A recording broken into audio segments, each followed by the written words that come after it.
হাই everyone, কি খবৰ আপোনালোকৰ? আজি মই আপোনালোকৰ মাজলৈ এটা ধুনীয়া চিকেনৰ ৰেচিপি লৈ আহিছোঁ আৰু সেই ৰেচিপিটো আপোনালোকেও বনাই মোৰ ধৰণে খাব বুলি আশা কৰিছোঁ। এয়া চাওক, প্ৰথমে মই চিকেনখিনি ধুনীয়াকৈ ধুই মেলি চাফা কৰি ল'লোঁ। এতিয়া মই কেৰাহীত তেল গৰম হ'বৰ বাবে দিছোঁ। প্ৰথমতে অলপ তেল দি লৈছোঁ কাৰণ আৰু এয়া চাওক, মই এনেদৰে পিঁয়াজ কাটি লৈছোঁ। পিঁয়াজ 8টামান লৈছোঁ, সৰহকৈ পিঁয়াজ ল'ব। আৰু এয়া আদা নহৰু। এতিয়া ইয়াত মানে মই আলুখিনি প্ৰথম ভাজি ল'ম, সেইকাৰণে অলপ তেল দি ল'লোঁ, পাছত আৰু দিম। এয়া প্ৰথম মই আলুকেইটা ভাজি লৈছোঁ, ফ্ৰাই কৰি ল'ম আলু। আৰু আলু ফ্ৰাই কৰোঁতে অকল নিমখ অলপ দি লৈছোঁ, বাকী একো নাই দিয়া। এতিয়া ধুনীয়াকৈ ৰঙচুৱাকৈ আলুখিনি ফ্ৰাই কৰি ল'ম।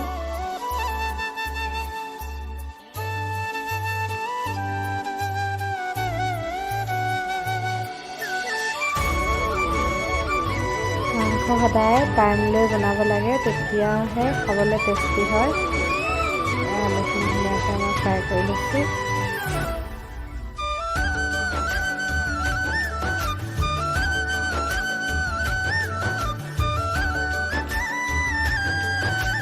এয়া এনেকুৱা এটা ধুনীয়া নিজে নিজে কালাৰ আহিছে। মই ইয়াত হালধি দিয়াই নাই, অকল নিমখ অলপ দিছিলোঁ। এতিয়া এইখিনি কাঢ়ি ল'ম। আৰু এতিয়া এই কেৰাহীখনতে আৰু অলপ তেল দি ল'লোঁ। ইয়াত এতিয়া মই তেজপাত দি দিছোঁ। এতিয়া ইয়াত যে মই কাটি লৈছিলোঁ পিঁয়াজখিনি, সেইখিনি দি দিছোঁ ইয়াত। আৰু এই পিঁয়াজখিনি মই পূৰা গল্ডেন ব্ৰাউন হোৱালৈকে ভাজিম, মানে পূৰা সিজাই ল'ম। যিমান পাৰে সৰহকৈ পিঁয়াজ দিব, তেতিয়া চিকেনৰ গ্ৰেভিটো খাবলৈ টেষ্টি হয়।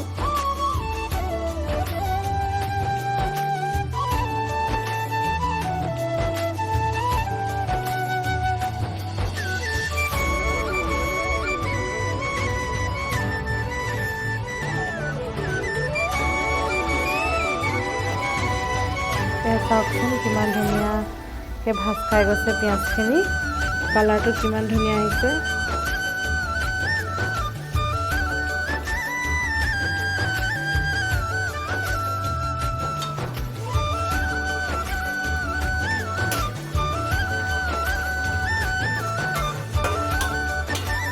এতিয়া মই আদা নহৰু পিচি লোৱা আদা নহৰু দি দিছোঁ।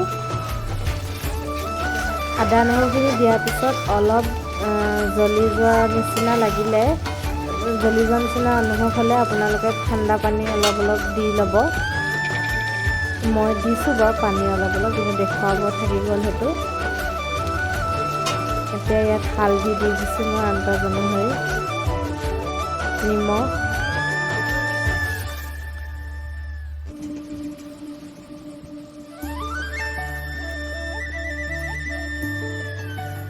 এতিয়া ইয়াত লাল মিৰ্চ পাউডাৰ দি দিছোঁ। এয়া মই কাশ্মীৰ মিৰ্চ দিছোঁ, এইটো জ্বলা নহয়, কালাৰৰ বাবে দিছোঁ, সেইকাৰণে গোটেই পেকেট দি দিম মই। এতিয়া ধুনীয়া কালাৰ আহে মাংসত, পূৰা পেকেট ঢালি দিম মই।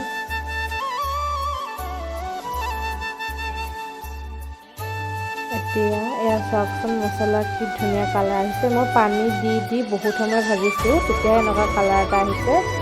আৰু তাৰপিছতহে মই চিকেনখিনি দিছোঁ। পানী দি দি মই কমেও 20 মিনিটমান ভাজিছোঁ মছলাখিনি। পানী দি দি ভাজিব কিন্তু, নহ'লে লাগি ধৰিব। তাৰপিছত মই এয়া ব্ৰইলাৰ মাংস ইয়াত দি দিছোঁ। এতিয়া ধুনীয়াকৈ এইখিনি সিজাই ল'ম মই। পানী নিদিয়াৰ আগতে ধুনীয়াকৈ ইয়াত তেলতে ধুনীয়াকৈ সিজাই ল'ম।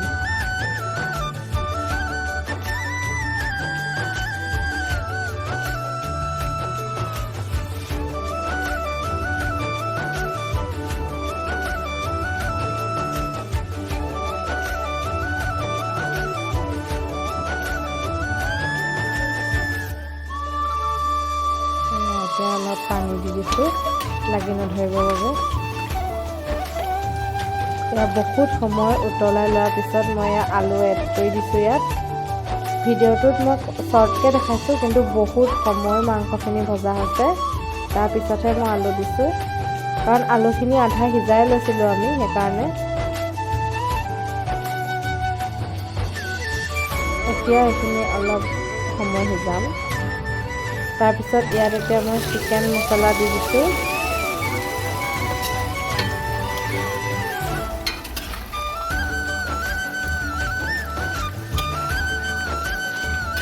এতিয়া মই ইলাচি আৰু ডাঙৰ ইলাচি, সৰু ইলাচি আৰু ডালচেনি এনেকৈ খুন্দি ল'লোঁ, খুন্দনাত খুন্দি লৈ পিনি ইয়াত দি দিছোঁ। ফুটাকৈ নাই দিয়া, খুন্দি দিছোঁ।